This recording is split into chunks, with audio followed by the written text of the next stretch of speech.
I think it's a bit, it's a bit informal standing up. So we've got a cracking panel here to sort of discuss IP power panel here. We're discussing, the idea is to discuss kind of both, both AAA games and also looking at kind of film licenses as well. So I wonder if you guys just quickly introduce yourself and sort of, say why you're here and what your kind of experiences of AAA IP so far. So I know who you are, but it's always, I get the names wrong, so it's easier if you introduce yourself. That's cool. I'm Matias, Myllyrinne. I'm the CEO of Remedy.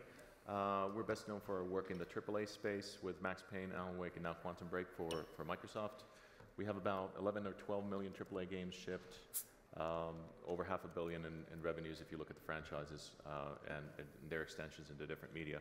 We also have a #1 hit with Death Rally in over 70 countries, and we're currently working on a couple of free-to-play games on the tablet and mobile space, which we think are exceptional, as well as our next big thing. So a few things cooking on different fronts. Cool. Okay, my name is Tero Virtala. I'm the managing director of RedLynx. You just heard a bit more from RedLynx during the previous presentation from Justin and Kari. Basically, we've been around for 13 years, have developed 100 games, have been for a long time, both on the mobile space, but also on the PC and console space. Our biggest success so far has been our Trial series, which has now sold way over 5 million units on the PC and console space. So that's the background where we came from, and still are, both on the console and mobile space. Awesome. David Bluhm, DropForge Games, like you guys met me, but we're currently building one game, Card Hunter, which is a PC game, and we're currently evaluating other AAA IP and other publishing opportunities as well. I'm sorry about the walk. I thought you guys were building the Blitz. That's not you. No, we've what sort of journalist am I? I'm a rubbish journalist. But we're not responsible. They have a separate team, Minx, that's doing that. Fair enough. I've been told now. So. Yeah, my name's Teemu, Huuhtanen. I guess I'm the only non-console or PC game guy on the panel. Represent Next Games, so the company's just over 1 year old, and it's a mobile game developer / publisher based here in Helsinki. Cool. Okay, so I'm going to start with some questions now. So when Pocket Gamer started out about sort of 8 or 9 years ago, it's fair to say that mobile was very much kind of the red-headed stepchild of games. It was looked down by the console folk, by the console media, even by the mobile operators weren't that keen. But now I think it's all changed. I mean, is it fair to say that the rest of the world is, the console world, looking a bit enviously at mobile and seeing that this is the future? How do you feel? You've made money in the console. I mean, certainly for us, I mean, when we look at the different strengths of the different platforms and the competencies, the interesting part is learning what we can learn from mobile. Games as a service, running in analytics, much more refined, better marketing methods, better markets in many ways. On the other hand, I think the production values and the high tech of the consoles is also migrating towards the tablets and the handhelds. So I think there's a sweet spot and junction point that we're heading towards. Cool. Yeah. I think, I think that I don't think that the console players, they are envious for the mobile. Because at the moment, still the markets are a bit separated. I think that they are going definitely closer to each other's. But I think the whole gaming industry is highly excited on the mobile opportunity, partly because yes, it does provide kind of like such huge business opportunities going to the future. But I think the other thing is also psychological, that if we consider ourselves 10 years ago, kind of like in our meetings like this, we were always emphasizing how big the gaming industry is. And then when the outsiders looked at the gaming industry, even the kind of like publicly listed companies, they were the biggest ones. They were mid-cap or maximum kind of like mid-cap, kind of like small-cap companies. And the whole outside world was considering that games industry is such a niche market. And actually it was, because we were only able to reach maybe 1, 2, 3% out of the world's population. Now it's changing, kind of like mobile is putting a 1-0 at the end, kind of like 10%, 20, 30%. So I think, yes, it's a business reason why everyone is so excited, but partly it's also psychological that finally we are becoming the mass market that everyone knows. Yeah, cool. Do you agree with that? Anything to add on this side? No? Okay, I'm going to switch back to other questions. That's cool. One other question I'm going to ask from Remedy from entering this market. I mean, do you think there's any benefits, or what benefits do you think you have as a AAA publisher coming into this space? You know, Is it about the brand purely, or the sort of, do you have any sort of techniques or different? So anything, you know, there's obviously some disadvantages because you've got to learn the industry again. But what are the advantages? I think the interesting part, I mean, one is there's a variety of factors, but the really, really interesting thing is if you just look at computing power. Yeah. Top end mobile and tablet end of 2015 is going to have comparable power to a PlayStation 3 or an Xbox 360. The issue becomes one of user interface and electricity. But at the end of the day, we're able to push that graphics arms race. If you look at any cycle, any platform, any kind of content, once the production values have increased, it's very, very difficult for the audience to accept a lesser quality or a poor quality experience. I'm not saying that my mother's going to play a high-end cinematic experience on the tablet, but there's a lot of people out there who will appreciate visual fidelity, depth of story, immersion, even if they're bite-sized increments. But I think that will happen. I'm not saying Candy Crush is going to go anywhere. Like Tetris is not going to go anywhere. Yeah. But I think there's loads of room, loads of leg room in that space. Just look at the budgets on mobile. Like 200,000-300,000 was a large budget not that long ago. Now it's more like add a zero and then maybe double it and so forth. So I think it's like 2000, 2002 in the PC or console space right now in terms of budgets. Okay. I'm going to throw this across to Teemu, so I'm conscious you're coming from a different angle. So, you know, as a pure play kind of mobile sort of player, are you concerned at all about the AAA big guys coming in from console? Do you see that as a threat or broadening the industry, or? No, I actually think it's just obvious that they're gonna, you know, come where the business opportunities are, and it's natural. So I actually think that we as a company need to be more concerned on what we're doing and make sure that we make good games and not to worry about like what anyone else is doing. Okay, that's fair enough. I guess I'd add something in between the two. The production qualities of AAA studios are so high that they're going to raise the bar, as he was alluding to. Yeah. Budgets, there's no independent studio that can go spend $2-3 million on a new game, or get investors to back you at that level on a new game. So there's got to be something in the middle. The AAA guys are going to depend on mobile. There's too much different about how you monetize a game on mobile, but we're going to have to learn and grow up quickly to match their production qualities. Okay, that's fair enough. If we look at the success stories now on mobile, the experience is still relatively kind of casual. I mean, like Candy Crush is very successful. Puzzles and Dragons, very pretty casual gameplay. Even kind of Clash and Heyday, relatively casual. Now Ilka was kind of challenging that a little bit. But do you think that there seems to be a definite move in the industry towards kind of mid-core and hardcore, or an appetite for it anyway? There's a lot of press about it. Whether that's, do you think that's the way it's going to be? Do you think the market will be getting much more mid-core, whatever that means, this year, much more hardcore? Do you see those games starting to become... We moved mid-core purposely at Z2 because we saw the monetization better. Yeah. There's just more loyalty. People appreciate a bigger, more full, richer, better storytelling game, and they pay more. Yeah. So we sought higher LTVs, and that was the reason we moved mid-core with Battle Nations and Metal Storm versus our first game, Trade Nations, which was very casual, and competes with a lot of other probably better casual game builders. Yeah. Do you I mean, from the games you're kind of working on, the game, I mean, are you thinking it as a more of a mid-core or kind of hardcore game experience, or is it still very kind of casual, but with like wrappings of?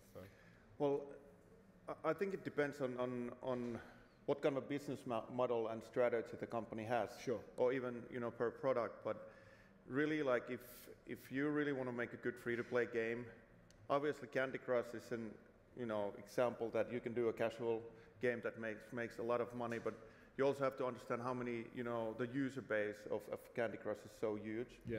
So I think it makes sense to be mid-core or even, you know, core game. Somebody's got a drum kit out next door. Yeah. That's Oscar. Yeah. So I think it depends on the product, you know, what kind of strategy you want to take. But, you know, I think mid-core and core is really where, you know, you can make money right now. Yeah. Okay, cool. Do you agree with that? You guys are... Yeah. I think kind of like... it's easy to consider just this moment or 6 months further, and yes, we are seeing kind of like a lot of casual games and games from certain genres succeeding, but I think we have to keep in mind that still kind of like this boom of the mobile market, it's a very young market. Yeah. It started only a few years ago, it will keep on growing for the next 5, 10, 15, 20 years, and eventually when we are able to reach basically almost the global population, there is room for every single gaming genre, and kind of like I think within the next 12 months' time, yes, we will see breakthroughs in some new gaming genres that we haven't seen kind of like so far. In 2 years' time, there are again breakthroughs in additional gaming genres, and kind of like the ones that are successful now, they are not going anywhere. Fair enough. I guess I think there's a feel that Apple and the other platforms are looking for, seems to be advocating, or looking to push more indie and more hardcore type games at the moment. Maybe that's not true, I don't know, but that's how it feels to us. So, I mean, one final kind of question on that. Like, obviously, the games that succeed really well on console and PC, like FPS, is World Tank's done relatively well. It's kind of a shooting game. It's control systems. Relatively well. I think you guys they're struggling on, but nothing's really worked on mobile yet like that. Ben Cousins is talking through there. The Drowning was really good, but it didn't really take up. Nobody's really managed to smash that yet. I know that Blitz is coming now. Do you think we'll get beyond that? Is there a way? Will it have to be a handheld controller that comes with a I think device? It's still challenging. I think the control mechanism. So we've looked at this pretty carefully, not just with Blitz, but a number of first-person shooters, and I find two things. One is a frustrating user experience. Yeah. You can't recreate it on a screen. Think of just a tank. You're driving the tank, you're turning the tank, you're turning the turret, you're aiming, and you're shooting. I don't know how many fingers that is, but double D-pads. It's very difficult, and the game should not be about driving the tank. World of Tanks is a flanking strategy game. It's not an arcade game at all. The controls shouldn't get in the way. I think the FPSs are just like that. You either have to, I've seen a couple where they just fix where it's shooting all the time while you're moving it, or they try and simplify the controls. It doesn't recreate. On the other hand, I see a lot of organic downloads for that challenging user experience. So there's a demand out there. People want to try and play a first-person shooter. There's so many people out there, but we just haven't met them with the user experience yet. Okay. I mean, not directly, but there's definitely some interesting kind of premium-priced outliers. I know you kind of very clearly said free-to-play or go home. Yeah, fair enough. Don't cut me down mid-question. So there's Minecraft, which is crazy, and things like kind of Football Manager and also GTA have had some success. And there does seem to be a belief again at the moment that Apple and are certainly are keen to see the premium market kind of given a bit of a shot in the arm. Do you believe there's going to be a new wave of, this has been asked a few times, but I think it's still relevant, do you think there's going to be a wave of premium guys coming back in? I know you don't. Well, I hope there is. I'm just looking at the numbers. Yeah. The current numbers, though. Yeah, the current numbers. Yeah. I think there's a case to be made. It really depends on the aspiration of the studio, but really if you want a solid business where you have, it's kind of like a bond, you're never going to have a breakout success, but it's going to be a sustainable business. If you look at a niche like, for example, I think it's Shenandoah Studios do a great turn-based strategy game. They did Drive on Moscow before. They're working on Desert Fox now. I bet those guys are going to make, without knowing the numbers, probably 2 to 3 million on a game. It's never going to be more, but they'll sell it for €8 or whatever. And that's a solid business for a small studio. I mean, it's not going to be Minecraft. And I think if you're betting on the Black Swan event, that yours is going to take off. That's not a good business model. It's not really a strategy. But I think there's a solid, sustainable business for somebody who works on their process and works on a different kind of game and just keeps on iterating on that game and does installments. But honestly, I don't think many people in this room or many people on this panel are going to be too excited about maintaining basically a dividend machine indefinitely. Okay. Fair enough. I want to switch again. Like, this is kind of relevant to console IP and PC. There's been a lot sort of said and suggested and predicted about kind of cross-platform experiences where you're going to be doing something on your mobile that's going to tie into the game on your console. And we're seeing a few attempts. Things like Watch Dogs have kind of done that relatively well. Do you think that's still something that can happen? It's not really happened en masse yet. I can see. There's not many experiences I'm certainly using that experience. Is that something that's still for you guys with console IP and with the mobile presence? Is that something you guys are looking at trying to work on some cross-platform experience? I don't know if we call it cross-platform, it's probably the wrong word, but like concurrent experience. I certainly see a future where it's a connected living. Our lifestyles are connected in many ways, so I see different entry points into one fiction or one franchise. That kind of makes sense. Yeah. But they need to be additive, not something that you duct tape on. And this is the mobile app for whatever, and really it's just an afterthought. I don't think you should do it that way. But I think there will be great opportunities to build more entry points into a franchise, into a fiction. And if they contribute meaningfully to each other, then I can see that being additive. I think The Division has an interesting interesting concept where you actually take part in flying the drone. Yeah. And for me, I can see that being cooler on a tablet than on a controller, where you know, your friends are playing on the console, you're hovering above, firing Hellfire missiles, what have you. That's kind of cool. Yeah. But I think it needs to be something like that. I mean, we're certainly looking at the space, and for us, I think we'll take our first incremental steps into using second screen and stuff like that. But really, I think it's early days right now. Okay. I personally, I strongly believe that cross-platform gaming will come. When will it come? What will be the form? We don't yet know. But as a studio, we have always, from the start, 10 years ago, it was very curious, kind of like awkward that a small studio tried to cover kind of like most of the platforms, when typically developers were focusing on one single platform. But already back then, we believed in multi-platform, and after that to cross-platform. We actually have Trials Frontier and Trials Fusion. Those game worlds are linked, but we know that it's an experimentation that we need to do. We didn't want to do it too forcefully, too aggressively yet. Those players who eventually discover those connections, they have been very pleased, and I think kind of like that's one interesting trend going to the future, that are we able to really create exciting and meaningful experience for the players? If we really are, I think we need to serve them on a number of different platforms. I'm going to throw out across this comment again, because I think we're talking about obviously game IPs, but in terms of, you know, AAA is a games term, but in terms of big IPs, obviously, you know, film licenses used to be really big. As you said, it used to be the way you sold your game into the operator. It wasn't always the best game associated with it, but that used to be the way in. So, you know, obviously you have the Walking Dead license, and I mean, what sort of issues, I guess I want to ask, do you have to face, and what sort of expectations do you have now? I remember the day when, you know, you'd have the Batman or whatever license, and you just slap it on another game and change the characters. I'm guessing there's a bit more to it now. Yeah, it's quite a bit different nowadays, at least from our perspective. So we didn't even approach AMC before we knew that we really have a good game concept for Walking Dead. Yeah. So we really work on the game even before AMC knew that, you know, there's a company called Next Games, and trust me, there were quite a few other companies that were, you know, thinking about Walking Dead as well. I'm sure there's a few other people looking at it. So it took a bit of a time to, you know, work on the concept and then convince them that, you know, this potentially could be a great game. And then after that, or during the process, like, we came pretty close with AMC, and they started to see the business quite differently as well. You know, back in the old days, I guarantee it was all about the minimum guarantee for the studios, like whether they would get $1 million or $2 million, whatever that would be. That's the only case. And now it's different. They're looking at this in the long term, where AMC is actually one of our investors.